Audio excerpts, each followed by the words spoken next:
Should have gone like this. It's going to be on Steinbeck on line 12. Steinbeck New Year drinks too much. Yeah.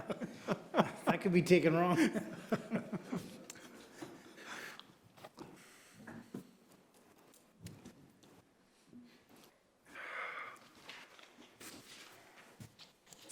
See the line projected to our That's top. good. Yeah.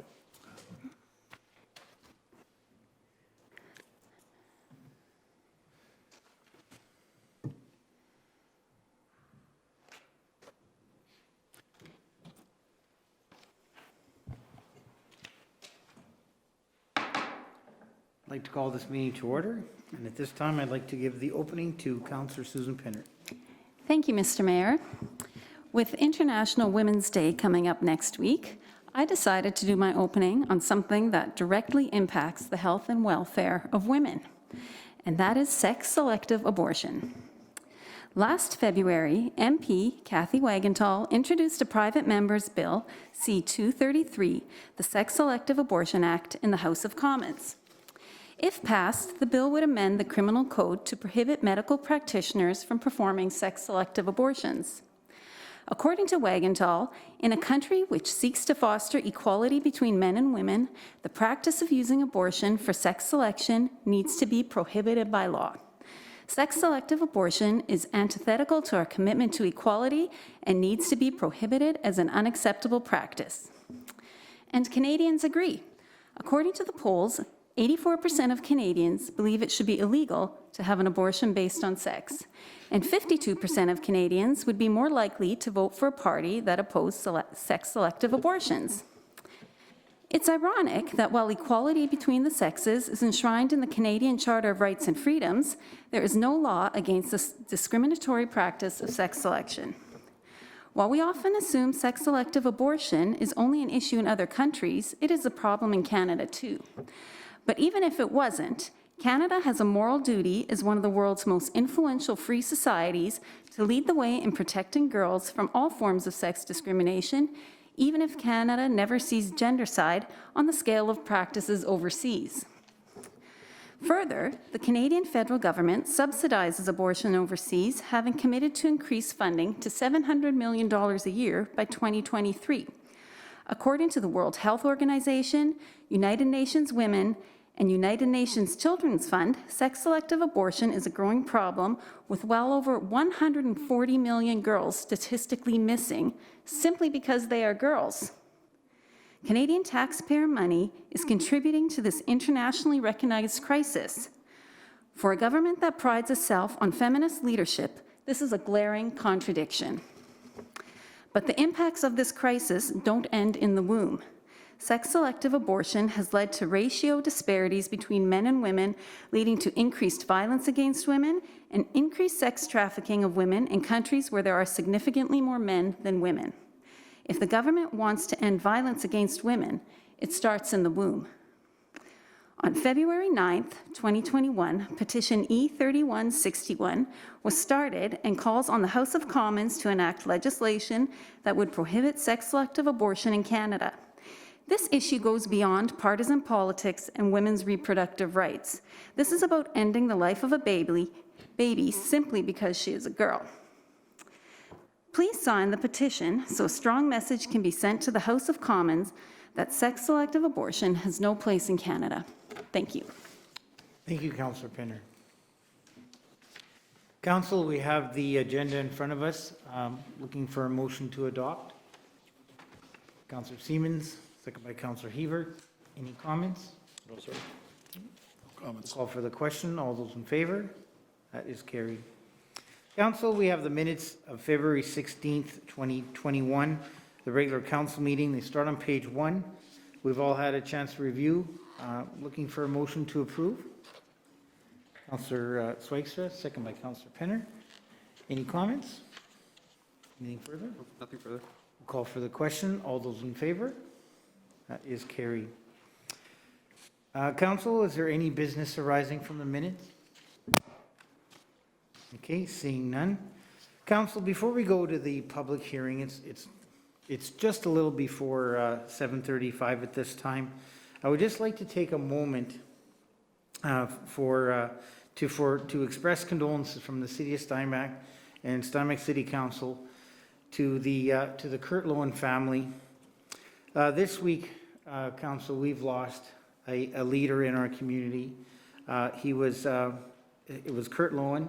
He was a business person in our community. They had Lowen Lumber Store for many, many years. Him and his brothers ran it. His dad before them, and then the brothers took it over.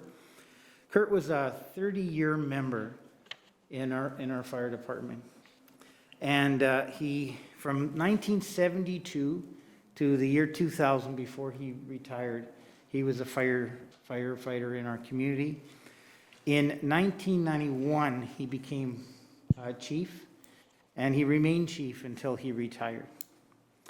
So he left a big hole in our community as he passed away, and a big hole in his family. And I just wanted to take a moment to reflect on him tonight and give our condolences to the family, and just to remind everyone to remember them in our thoughts and our prayers as we go through our week. Thank you. It is just a couple minutes before 7:35, so Council, we will go to 9A, Administration. We have the accounts payable in the back of the book. Looking for a motion to approve. Councillor Hebert, second by Councillor Penner. Any comments? No comment. Anything further? Okay. We'll call for the question. All those in favor? That is carried. And we will also take 9B at this time, the financial statements. These are ending December 31st, 2020. They are also in the back of the book. Looking for a motion to approve. Councillor Hebert, second by Councillor Siemens. Any comments? No comments. Nothing further. Call for the question. All those in favor? Thank you. Well, Council, it is now 7:35, so we'll go to 6A, the public hearing. This is for variance V 2021-02, referring to 160 Park Road West. At this time, I will close the council meeting, open the public hearing, and Mr. Warkentine, I will hand this over to you to introduce to us. Yes, Mr. Mayor and members of council, this application for variance file V-2021-02 for 160 Park Road West. The owner of the property is Penco Construction Ltd, with the applicant being Three-Way Builders Ltd. Purpose of the variance is twofold. Firstly, to allow a north and south side yard setback of 10 feet within the C3 commercial corridor zone, whereas a minimum of 15 feet is required. Secondly, to allow a rear yard setback of 10 feet within the C3 commercial corridor zone, whereas a minimum of 25 feet is required. Purpose of the application is to construct a commercial building on the site. Notices as required under the Planning Act have been issued. There is no written correspondence on file.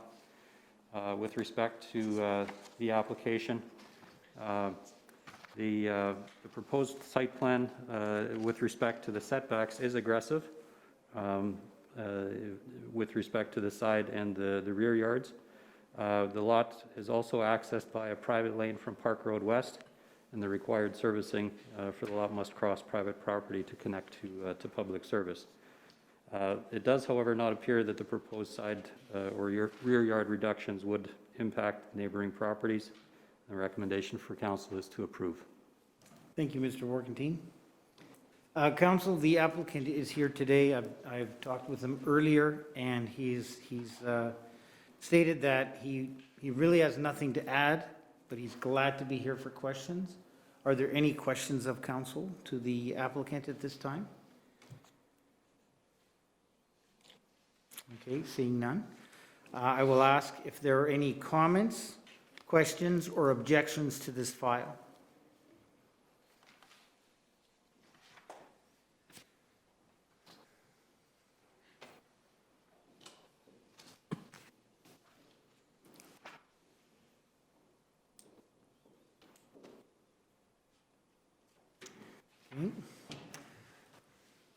The city clerk says there's none, but I'll ask one more time out of courteousness.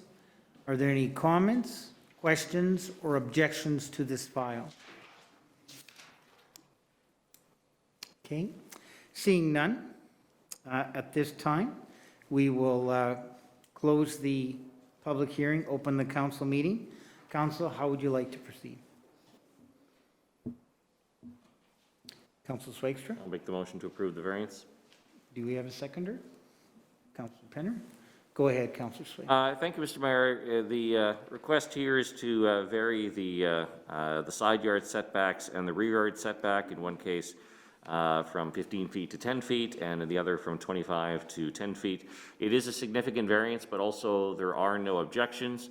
Our city staff are recommending approval. By all indications, this is not going to have a negative impact on any of the surrounding properties.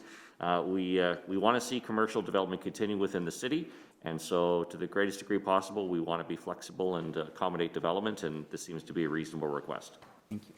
Anything further? Nothing further to add? Anything further of council? Anything in closing? Well, council, as Councillor Swagstra said, this is fairly routine, even though the variant requests are quite large. It's still fairly routine. And yes, we do. At the end of the day, we want to see our city grow, and we do want to see commercial development in our city. So I'll call for the question. All those in favor? Opposed? That is carried. Thank you. Okay, council, we have no delegations at this time. So we'll go to 8. This is the reports and recommendations of city manager.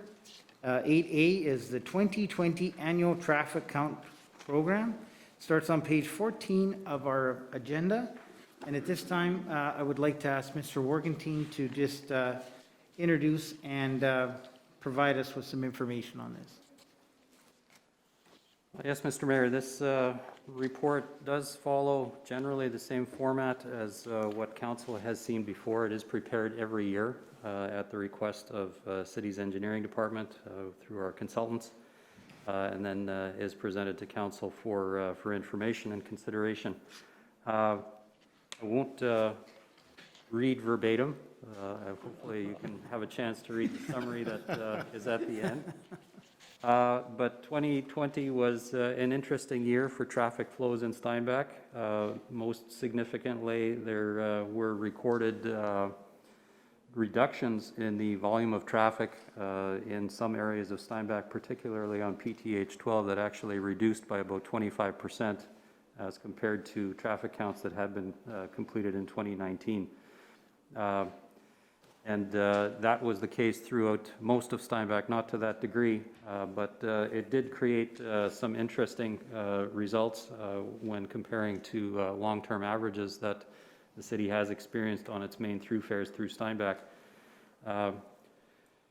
It's also likely prudent not to make any particular decisions based solely on this particular year's results, as the long-term trends would indicate. However, there is a good summary on pages 50 and 51 of your council package that does split it up into particular areas, particularly also with respect to traffic operations. Generally, the intersection level of service ratings continue to be monitored, and these statistics will assist the city and Manitoba Infrastructure in developing options when it comes to long-term solutions, whether it's modification of intersections or whether it's reconstructions that may be scheduled at some point in the future. There are always a couple of intersections that are at least identified as being in the most need for improvements, but that doesn't necessarily mean that improvements should happen immediately.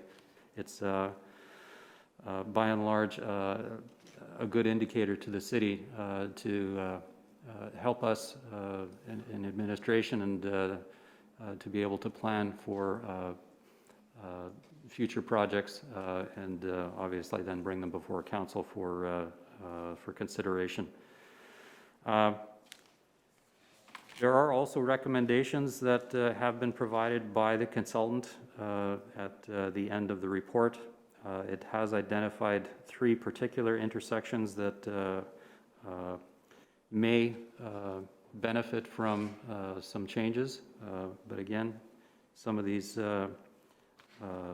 statistics that are coming up as a result of their observations may not necessarily be requiring immediate attention. One particular intersection that they have highlighted again, which Council has seen many times before, is the intersection at PTH 12 North and Lowen Boulevard. I believe Council is well aware that the challenges at that intersection due to its configuration and the volumes of traffic does create some significant delays for traffic in some circumstances. But overall, the recommendations we believe are sound, and as far as recommendation to Council, it's to accept the report, and a copy of this analysis will be forwarded to Manitoba Infrastructure for their information as well. Thank you, Mr. Workdean. Council, how would you like to proceed? Councillor Swakestrand. Thank you, Mr. Mayor. I'll make a motion that we accept the report and forward it to Manitoba Infrastructure Transportation. Do we have a seconder? Councillor Hebert? Go ahead, Councillor Swakestrand. Thank you, Mr. Mayor. As the city manager noted, there's a number of interesting things in the traffic study. And I have to say, I was a little surprised at the decrease in traffic in 2020. I mean, clearly, there are a lot of people who have been staying at home, and that's during the pandemic and the restrictions, because in most of the intersections there is a reduction in traffic. We know that's not going to continue. We know that the traffic volumes are going to pick up right again, and so. In terms of some of the intersections that are highlighted here, as is noted here, Highway 12 and Lowen Boulevard, that really needs improvement. And I'm just noting here in the report that based on the numbers in 2020, if you're turning eastbound from Lowen Boulevard, the average wait length is 501 seconds. That's over 8 minutes. That's a long time to wait to turn left at any intersection. And so if you hit that at the wrong spot, you're waiting a long time.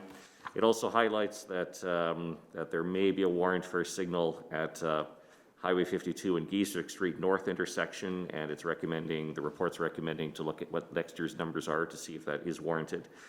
And should also note here as well that it mentions with Highway 12 and Acres Drive intersection that the level of service could be improved if the lights were optimized. And I would note that this report and the analysis or the counting of the traffic was in October, and since then we had the presentation from representative from Manitoba Infrastructure saying they were going to synchronize the traffic lights, and so it'll be very interesting to compare next year's report and see if we can see the improvement in that intersection. So, and I think we will see some. So again, I think it's good we do this study every year, and I certainly. I think it's a good idea for us to forward it to the province and make sure that we keep the province aware of what some of our challenges are. Anything further, Councillor Hebert? Mr. Mayor, further to Councillor Swagster's comments, this is an interesting study that appears to imply a large decrease in overall traffic flow in our city, maybe even our city shrinking. This is not the case. I question the value of such a study because most likely, in view of anticipated post-COVID economic growth, our future numbers will far exceed our 2019 calculations.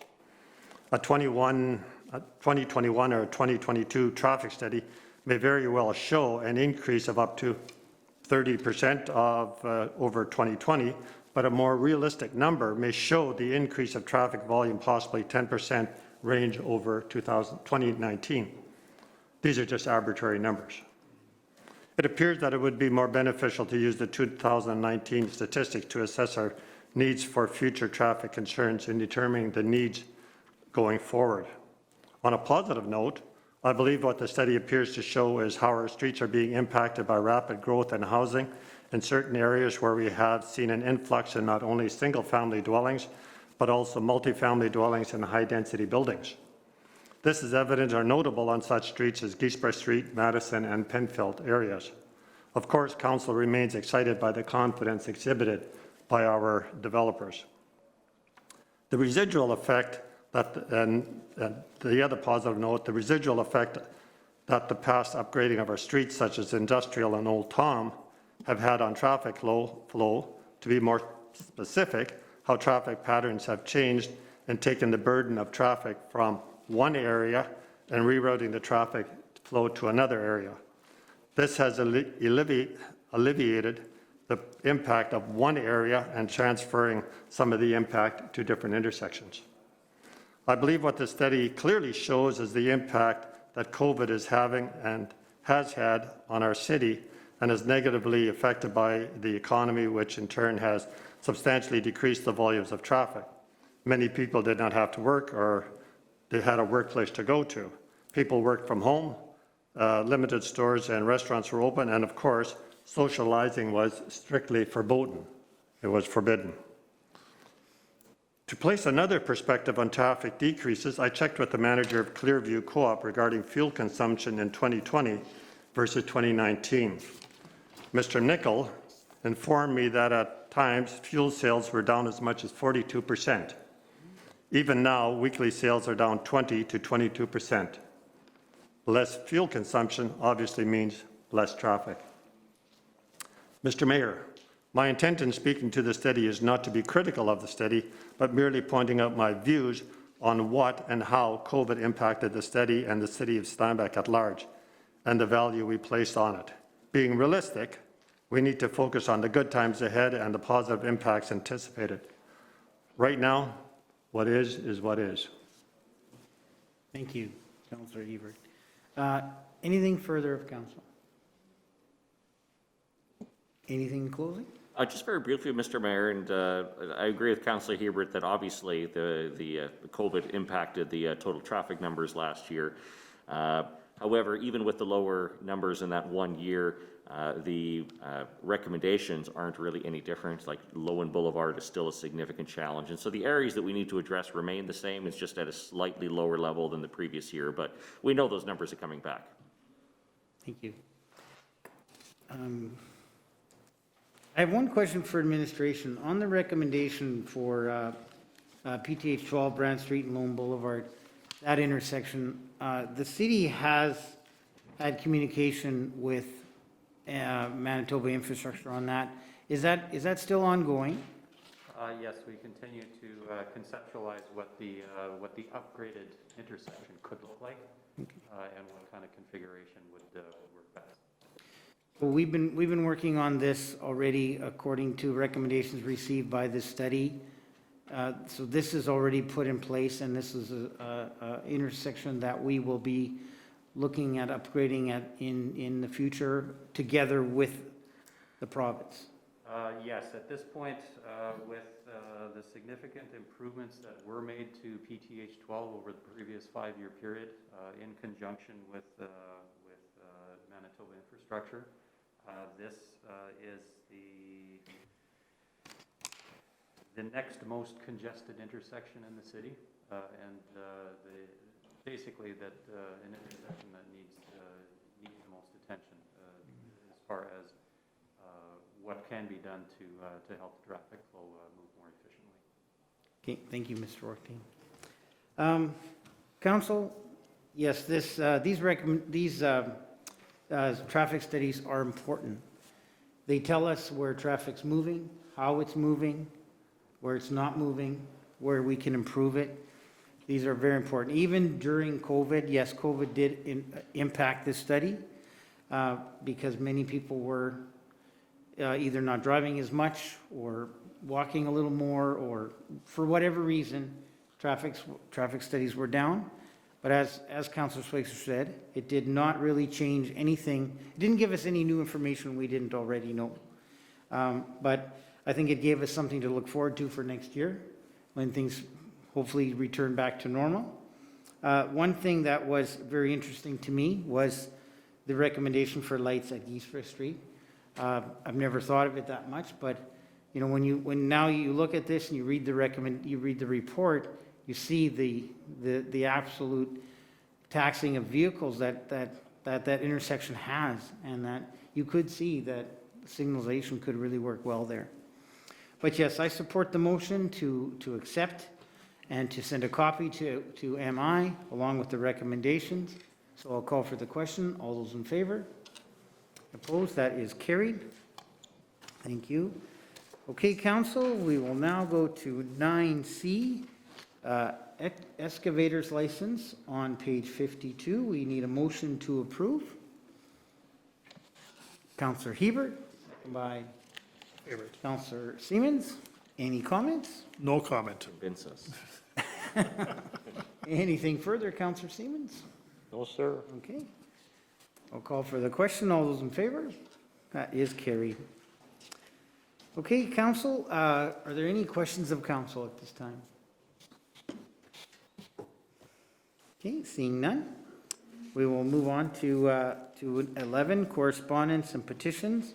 It's, this is from the Epp Library minutes, February 17th, 2020. Council, how would you like to proceed? Take as information. Okay, and other business, we've got the Chamber of Commerce Economic Development Proposal. Mr. Workentine, I'll give this over to you to introduce to us. Okay, Mayor, the report and the information that is starting on page 55 in your agenda package, it indicates the proposal that was received by the city from the Chamber of Commerce all of last year. City Council has had a chance to consider and has asked administration to prepare terms of reference with respect to that proposal. That is presented further on in my report, and recommendation is if Council is prepared to proceed in working with the Steinbach Chamber of Commerce with their proposal, that the attached terms of reference be adopted by resolution, and that would provide clear direction for administration to proceed accordingly. Okay, thank you, Mr. Workentine. Council, how would you like to proceed? Councilor Penner? Thank you, Mr. Mayor. I'd like to make a resolution to adopt the terms of reference and add the grant funding commitment to the city's annual operating budget. Seconder? Councillor Hebert. Go ahead, Councillor. Thank you, Mr. Mayor. During the campaign for the 2018 municipal election, the topic of economic development was central to many of our discussions. We, as a council, have all agreed that we need to have a focus on sustaining the success that the city of Steinbach has seen over the past years, but also to continue to pursue new initiatives and strategies during this ever-changing world and economy. So much so that we have economic development listed as one of our 4 strategic priorities. I feel that contributing to this economic development pilot project is a wise decision by Council and an acknowledgement of our commitment to continuing to actively work to a strong local economy and focus on continuing to provide new work opportunities for our citizens. To highlight a couple of key items in the terms of reference, this is a prime example of a private-public partnership where funding for the office will be provided by not only the city but also private stakeholders. The city will be contributing $65,000 a year for a term of 5 years to fund this office, subject to further consideration at the end of the term. It is important to me that this office not be actively run by city administration, but rather the proposed board of directors composed of private stakeholders and Chamber of Commerce administration. This allows freedom of the office to give feedback to us as the public stakeholders, which is important to allowing policy and city procedures to be critiqued and advice freely able to be provided for our consideration. We will be setting up biannual meetings with the EDO and City Council to keep a finger on the pulse of what is going on in this office, while allowing the office to have the freedom to do as the board feels is in the best interest of our business community and community as a whole for economic growth.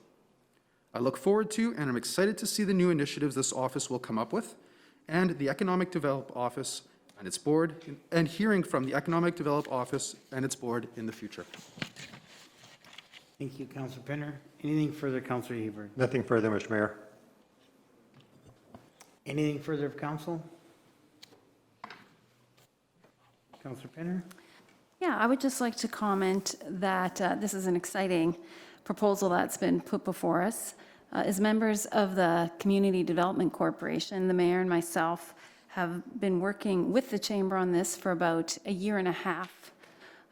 So to come to a plan that we can both agree with and both be excited about is something I'm looking forward to. So, yeah. Thank you, Councillor Penner. Anything in closing? Or, sorry, anything further? Anyone?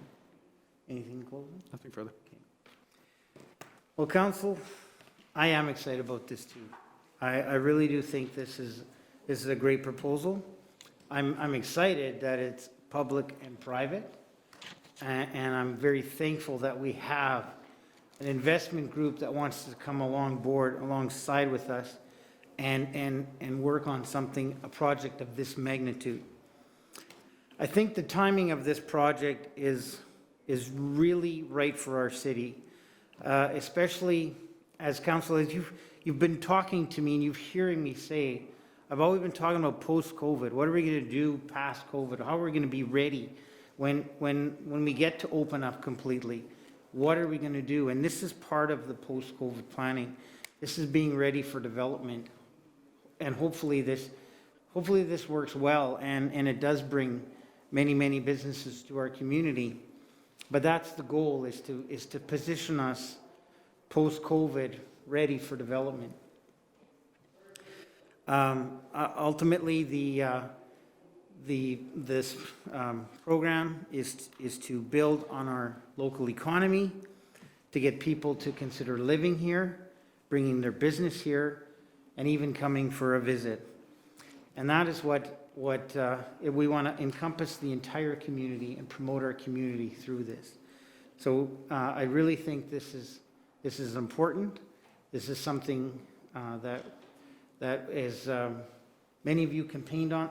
Like, I personally didn't campaign on it, but I do believe in it now. After working on it with Councillor Penner for approximately a year and a half, I have come to be very supportive of it. I do think it's something we need. I'd like to see how this will work in our community.